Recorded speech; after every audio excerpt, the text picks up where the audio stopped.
সত্যি আমি ভাবতে পারিনি যে আমার সোনার জন্য আমার সোনা পাপা এখন ঘুমাবে, কারণ বিকেল মানে কি বলবো 3:45-র সময় ও ঘুম থেকে উঠেছিল।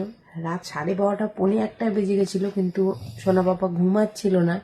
আমার সোনা কিন্তু ওকে কোলে নিয়ে, এর আগের ভিডিওটা দেখলেই তোমরা জানতে পারবে, আমার সোনা ওকে চেপে ধরে কৃষ্ণায় বাসুদেবায়া হরে পরমাত্মনে প্রণতকেশনাশায়া গোবিন্দায় নমো নমঃ, এটা রীতিমতন আমার সোনা বলেই গেছে ওর ভাইয়ের কানের সামনে। তখনই দেখছি ওর চোখে ঘুম চলে আসছে, মানে এতবার বলেছে।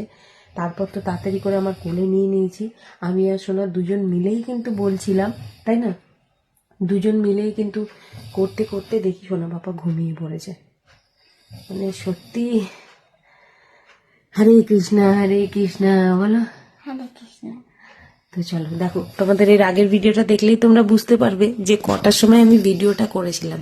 1:45 নাগাদ, আর এখন 1টা বাজতে 5 মিনিট বাকি, ঠিক আছে? আর ততক্ষণে কিন্তু আমার সোনা পাপা ঘুমিয়ে পড়েছে। ওর পাপা অলরেডি অনেকক্ষণ আগেই ঘুমিয়ে পড়েছে।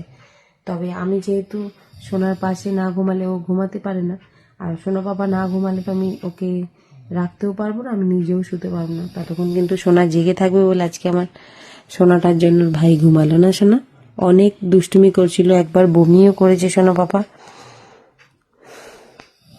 তো সত্যি হরে কৃষ্ণ, রাধে রাধে, গুড নাইট।